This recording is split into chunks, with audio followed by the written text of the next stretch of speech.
அவன் போயிருக்க மாட்டான்டி, நீ அனுப்பி வச்சிருப்ப. யாரு உன்ன எங்க அம்மா பத்தி தெரியாதா இருக்க? ரொம்ப தெளிவு. அப்ப கூட எங்க அக்கா திட்டுச்சு, பெய்தா போயிட்டு எப்படி சாப்பிடறோம். அப்பயும் நிறைய பேர் தற்கொலை பண்ணிட்டாங்க. நமக்கு அவ்வளவு மான ரோசம்லாம் இல்லை. அதுக்காக என்ன பண்ண முடியாது. எங்க அக்கா 2 குழம்பு வச்சிருந்து நான் தின்னுட்டு தான் இருந்தேன். எங்க அக்கா நான் பெய்தா போயிட்டு எப்படி திங்கிறான் பாரு. நான் வருத்தம்லாம் பண்ணல. அடுத்த நாள் காலைல ஒரு பேப்பர் வந்துச்சு, எங்க மாமா வாங்கிட்டு வந்தாங்க. அதில் நான் பாஸ் பண்ணிட்டேன். இப்ப என்ன தெரியுமா, எங்க அப்பாவுக்கு டவுட். முதல் பேப்பர்ல ஃபெயிலு, 2வது பேப்பர்ல பாஸ். நான் நம்ப மாட்டேன். அப்பெல்லாம் 10 நாள் 15 நாள் கழிச்சுதான் உங்களுக்கு மார்க் ஷீட் வரும். எங்க அப்பா என்னை கூட்டு போறாரு. ஓட்ட சைக்கிள் ஒன்று வச்சிருந்தாரு.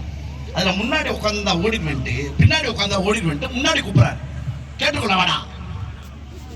கூட்டு போய் எங்க ஆசிரியர், நான் எஸ்கேஎஸ் அரசு மேல்நிலைப்பள்ளி வேதாரண்யத்தில் படிச்சேன். நான் போய் எங்க வாத்தியார்ட்ட கேட்டார், எவ்வளவு மார்க் வாங்கியிருக்கான். எங்க வாத்தியார் மார்க் ஷீட் எடுத்து கொடுத்தாரு. என்னங்க சொல்லணும், மார்க் ஷீட் வாங்கிட்டு வாங்கி பார்த்தாரு. 403 மார்க் வாங்கியிருந்தேன். 403 அதான் என் மார்க், 10th மார்க். அப்ப 400 பெரிய மார்க்குங்க.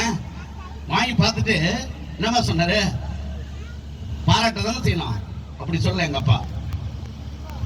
இவன் கிளாஸ்லயே பழனி வேணும் ஒரு பையன் படிச்சான். அவன் மார்க்கா இருக்கும், நல்லா பாருங்க.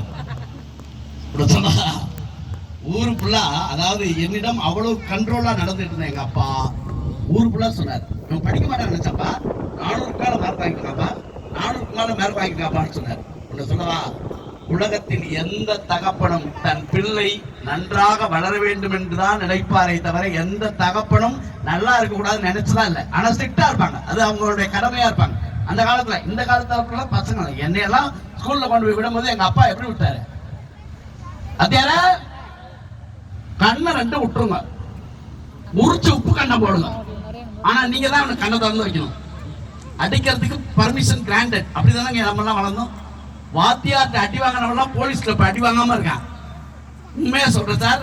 இப்ப நான் வாத்தியார், எம்ஏ எம்பிள் பிஹெச்டி டாக்டரேட் பட்டம் வாங்கி இதே 2004 to 2009 இதே ஜெய காலேஜ்ல நான் வேலை பார்த்தேன். என்கிட்ட படிச்ச ஸ்டூடெண்ட் நாங்க வேலை பார்க்கறாங்க. 2004 2009 நாங்க வேலை பார்த்தேன். 2009 இருந்து 2015 வரைக்கும் அந்த மெயின் காலேஜ்ல வேலை பார்த்தேன். உண்மையை சொல்றேன்.